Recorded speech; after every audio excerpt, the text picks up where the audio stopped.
Olá, eu sou Antônia Márcia Vale e o tema deste Agenda Econômica é a relação entre aplicativos de transporte e motoristas.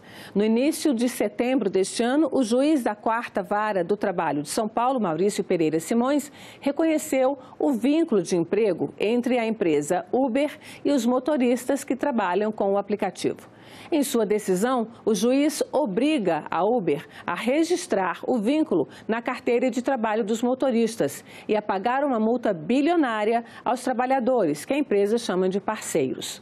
A ação que gerou essa sentença foi apresentada pelo Ministério Público do Trabalho, que desde o surgimento dos aplicativos de transporte e entregas se empenha para demonstrar que Uber, iFood, 99 e Lalamove são empresas estruturadas para a prestação de serviços e não simples aplicativos para celular.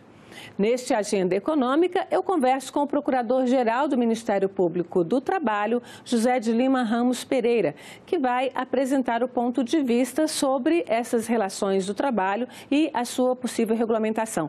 Procurador, muito obrigada pela sua presença aqui no Agenda Econômica. Esse tema, ele vem ocupando a Justiça, tanto a Justiça do Trabalho quanto outros níveis da Justiça, desde o surgimento, na verdade, dos aplicativos. E a gente tem já, em 2018, algumas decisões, algumas que dizem que existe um vínculo trabalhista, outras que dizem que não, e agora a gente tem essa decisão, que é uma decisão mais, digamos assim, mais firme. Ela diz o que é trabalho que deve ser registrado. Como é que o Ministério recebe essa decisão? Positivamente, uma vez que essa decisão ela vem ao encontro do que nós apuramos nas nossas investigações de todo o país, que a empresa, dessas empresas de plataformas digitais, no caso a Uber, ela não é uma empresa, como ela se intitula, né, de apenas intermediadora de serviços. Ela, na realidade, é a empregadora. Ela faz a prática dessa atividade dar certo. Porque, se você olhar bem, um trabalhador motorista, se for transportar passageiro sem o aplicativo, é um transporte ilegal. Então, há necessidade da empresa participar. E são vários motivos. Então, a gente vê com bastante positividade essa decisão.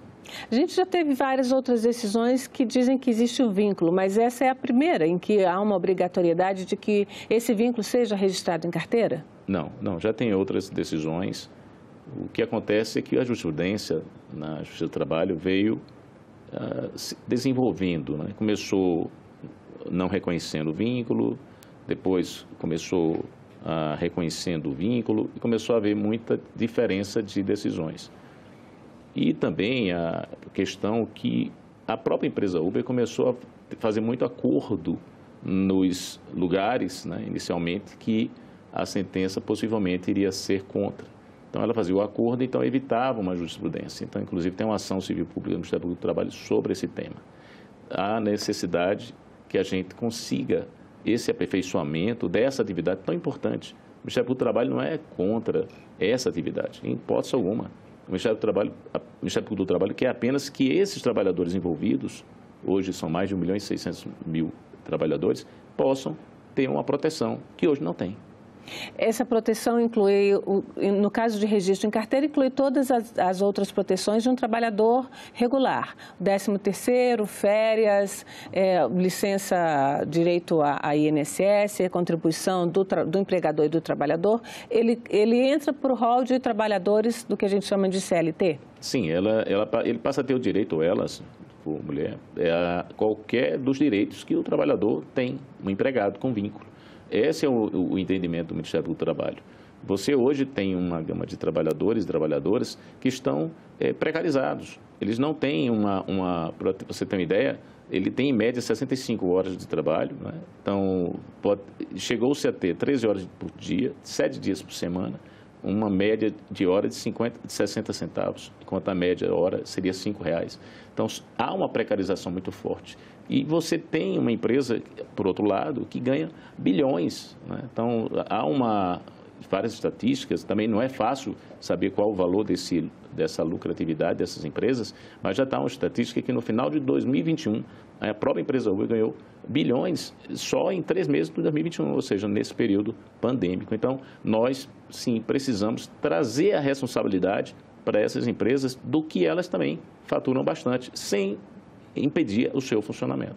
Agora, a gente teve em 2017 uma reforma trabalhista, na época do governo Michel Temer, que flexibilizava muito essas relações de trabalho, criou novas formas, o contrato, o trabalho intermitente, e agora a gente vê uma volta a essa discussão em maior segurança para os trabalhadores. Ao mesmo tempo, as empresas alegam que elas começam a viver uma insegurança jurídica. Quando a gente fala de segurança jurídica, ela deve existir para quem no conceito do Ministério Público?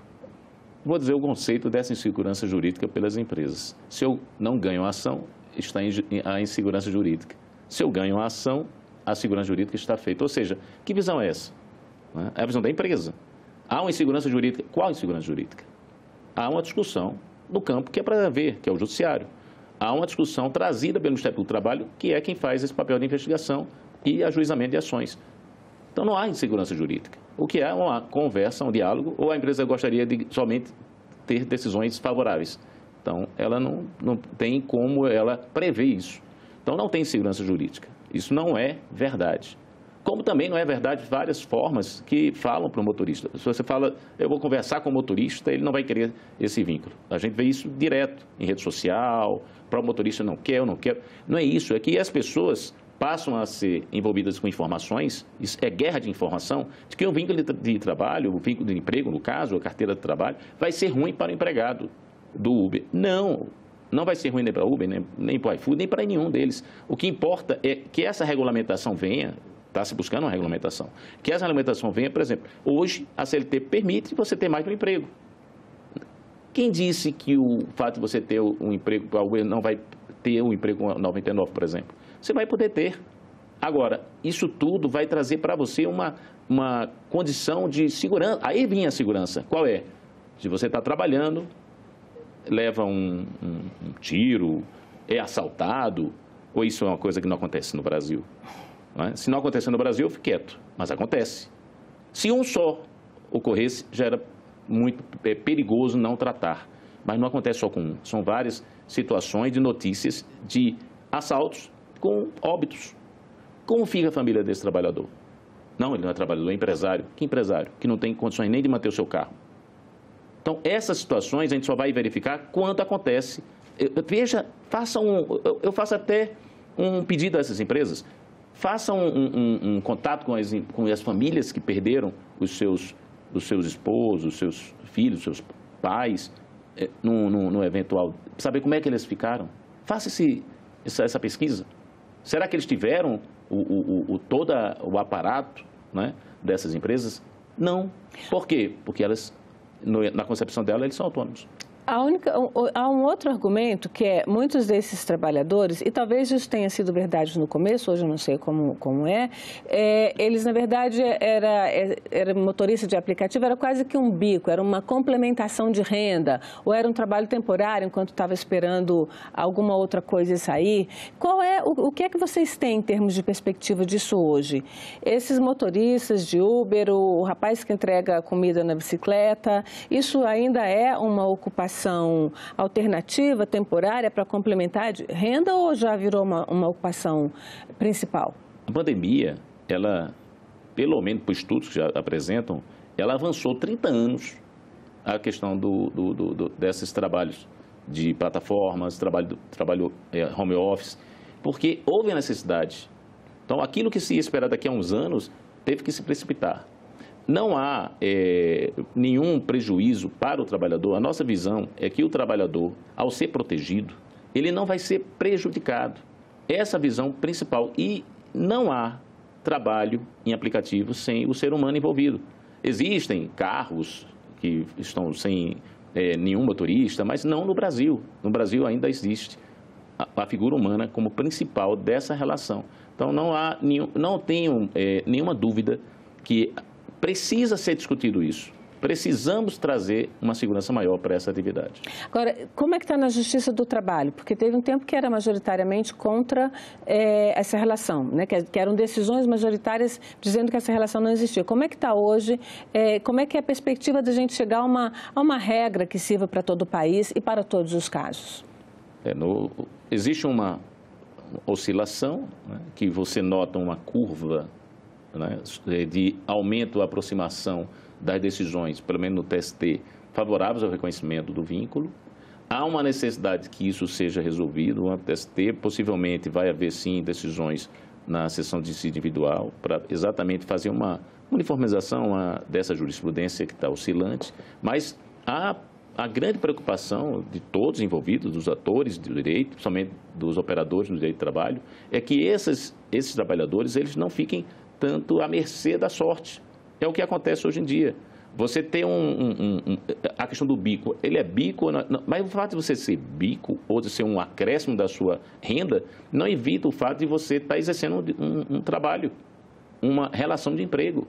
Então, não vai impedir que você tenha essa relação. Tem que deixar bem claro isso.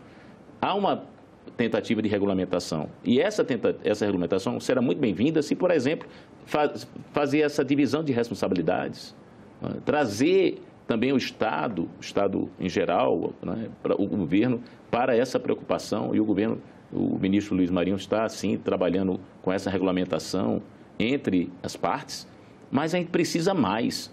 Hoje, o que se está discutindo e o que eu me impressiono com as empresas é, por exemplo, você tem empresa hoje, sabe quantas plataformas digitais tem no mundo? Pelo menos 1.506. 1.506 conhecidas. Né? Isso é um estudo feito pela Universidade Federal do Paraná.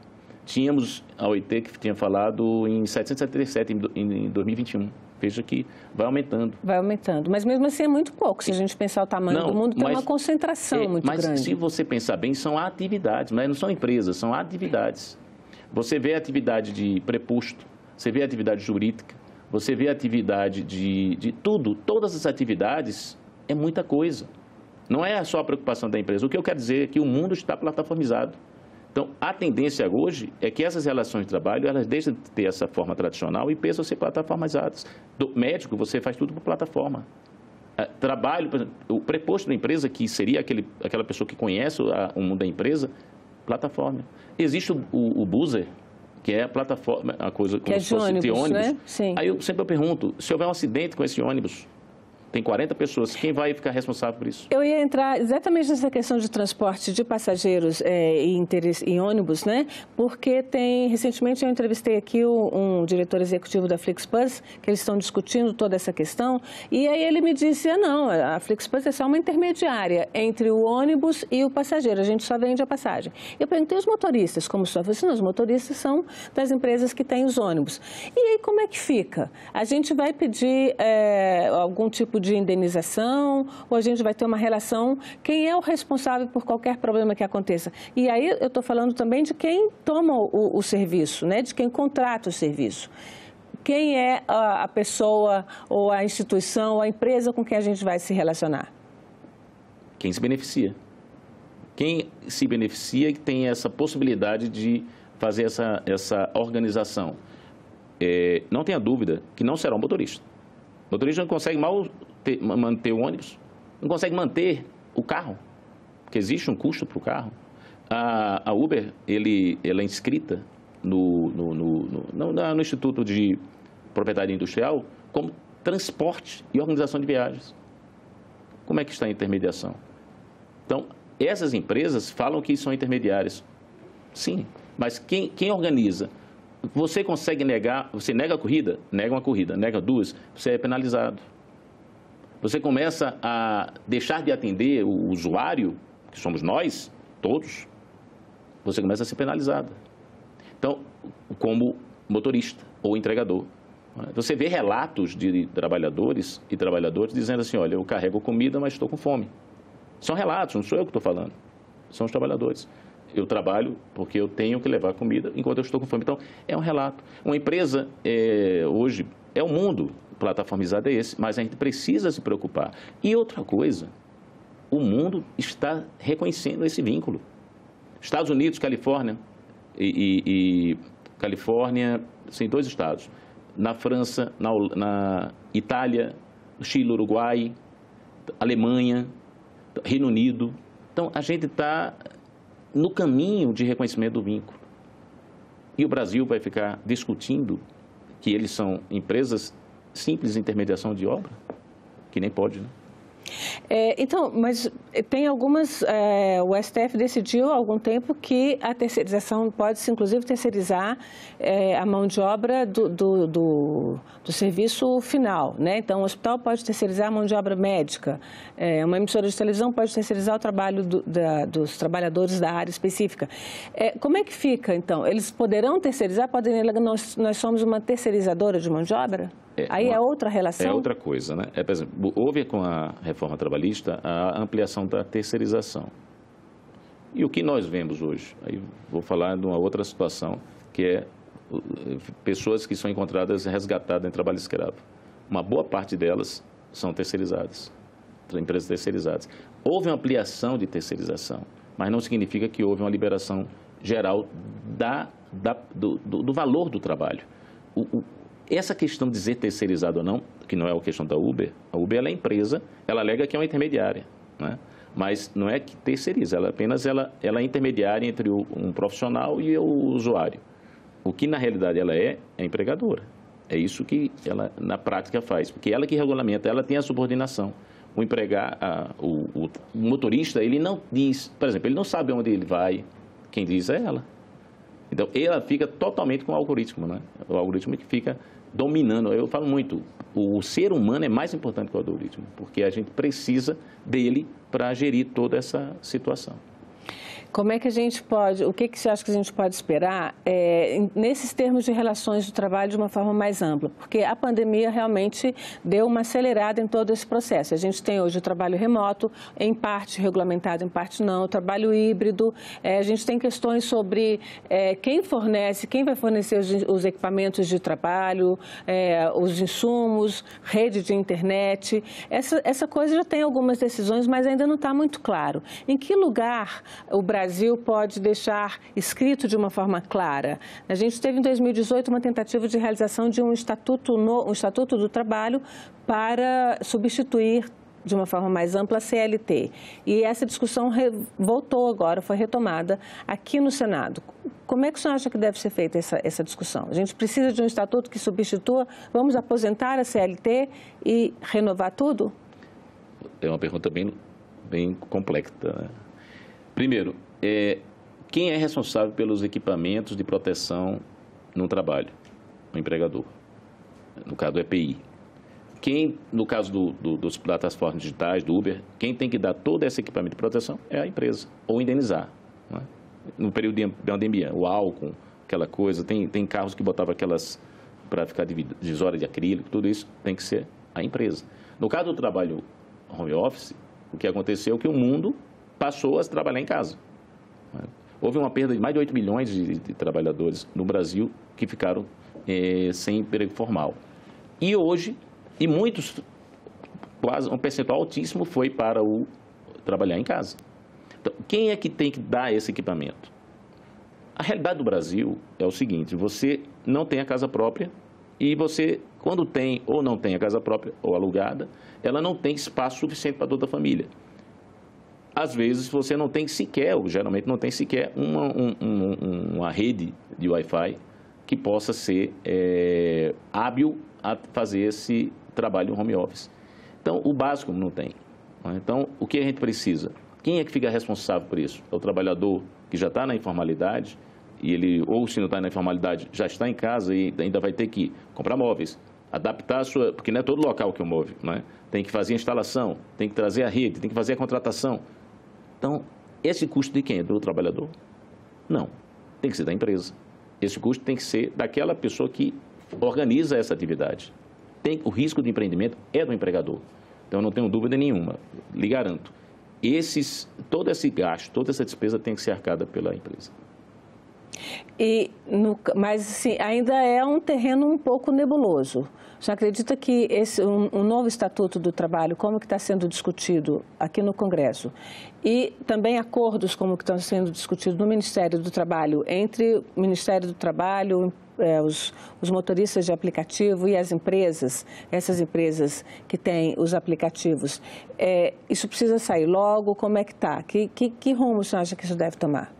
Antônia, pela minha experiência, quando você muda uma reforma trabalhista, quando você faz uma reforma tributária, eu ainda não assisti, né, nesses anos que eu acompanho, uma reforma tributária melhor para o contribuinte, uma reforma trabalhista melhor para o trabalhador. Eu fico sempre nessa discussão. Essas reformas vão ser melhores ou não? Vamos pelo exemplo, né, de 2017. Ampliou-se a terceirização. Estamos vendo que não resolveu. A informalidade ia diminuir. Não diminuiu. Então, nós precisamos o quê? Uma grande discussão, com todo mundo participando, para o que é um Estatuto do Trabalho. Melhorar. Eu participei, há muito tempo atrás, de um estudo para mudar toda a CLT. Foi uma mudança enorme, que foi depois arquivada. Hoje, a gente está vendo que há uma reinserção da discussão como Estatuto do Trabalho. Muita coisa mudou de 2018 para cá. Então, há necessidade de uma modernização do que está lá. Acredito que as audiências públicas feitas no Senado, pelo senador Paim, é muito importante para que todo mundo, a sociedade em geral, o Ministério do Trabalho se coloca à disposição sempre, para também discutir esse estatuto. Mas a CLT hoje, depois de tantos anos, ainda é algo que dá uma proteção ao trabalhador e à trabalhadora. Nós não podemos jogar fora algo que está tão consolidado. Agora, para mudar, tem que mudar para melhor. Você vê a nossa Constituição, ela é uma Constituição boa. A Constituição nossa é uma Constituição que, se colocar em prática, ela é excelente. Agora, a dificuldade é efetivar os direitos, né?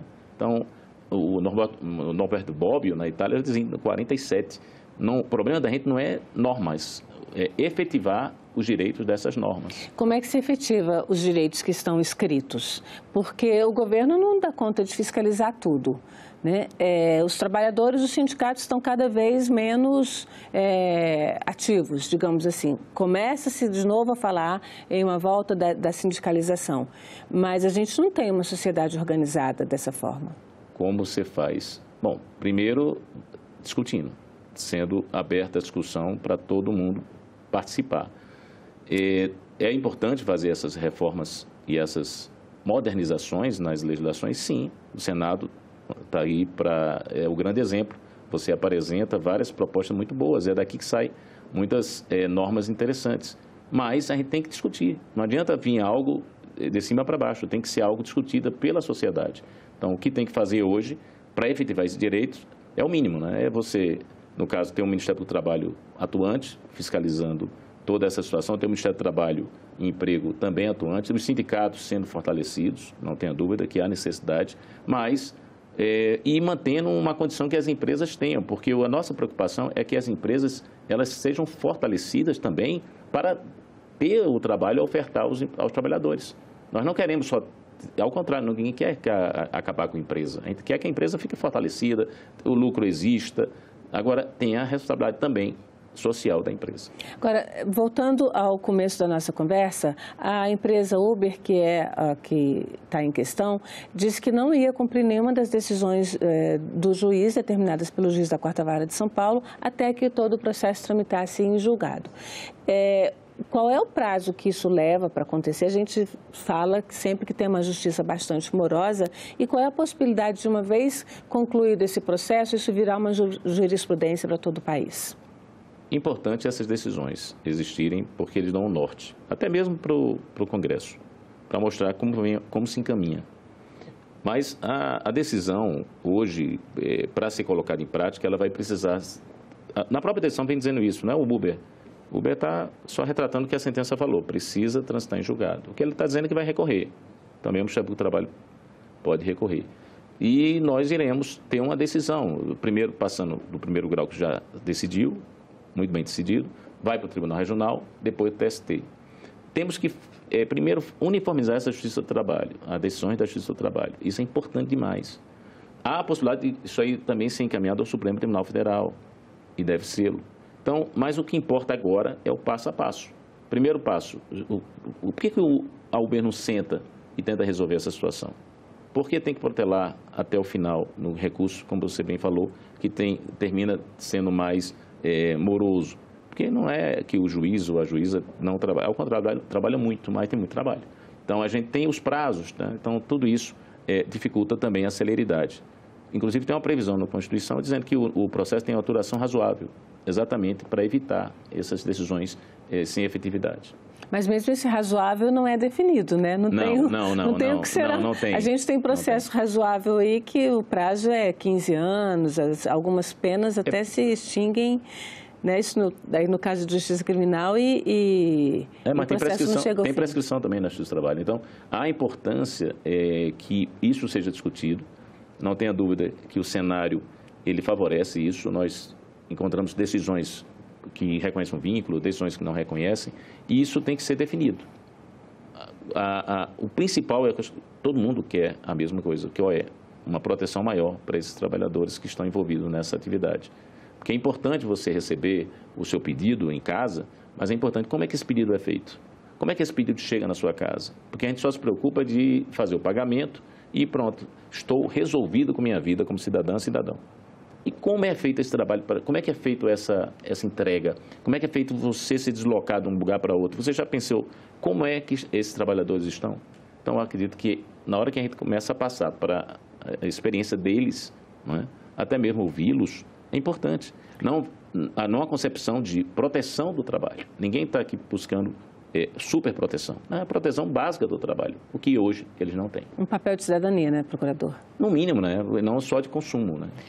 Procurador, muito obrigada pela sua presença aqui na Agenda Econômica. A gente vai continuar a discutir esse tema em um outro momento. Muito obrigada. Obrigado. Bom, e agradeço também a você que nos acompanhou até aqui. Siga com nossa programação na TV ou escolha o que você quer ver na internet de acordo com o seu momento. Estamos em senado.leg.br/TV e youtube.com/TV Senado. Aproveita e se inscreve lá no canal da TV no YouTube e garanta o acesso à informação de qualidade. Até a próxima Agenda Econômica. E aí a gente...